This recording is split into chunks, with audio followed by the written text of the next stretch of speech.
Hebreo 10:11-22.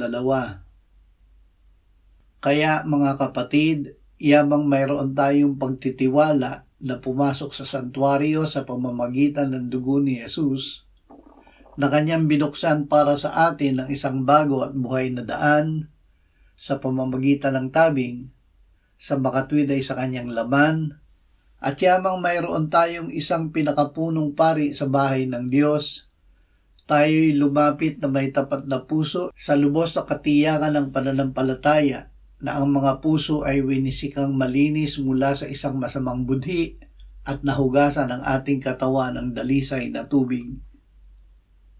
Lumapit na may tapat na puso. Tayo ay iniligtas ng Panginoong Hesus para hindi na magkasala. Ito ay dahil ibig ng Diyos na manatili ang ating pakikisama sa Ama at sa Anak. Kung magkasala, tayo ay muling makalalapit sa Diyos sa pamamagitan ni Jesus. Ngunit dapat na lumapit tayo na may tapat na puso. Huwag nating ikubli ang ating pagkakasala. Huwag nating dayain ang ating sarili sa pagsasabi na wala tayong kasalanan. Ipahayag natin agad ang ating kasalanan at patuloy tayong manalig na muli ay makalalapit tayo sa Diyos sa pamamagitan ng dugo ni Jesus na lumilinis ng lahat ng ating kasalanan.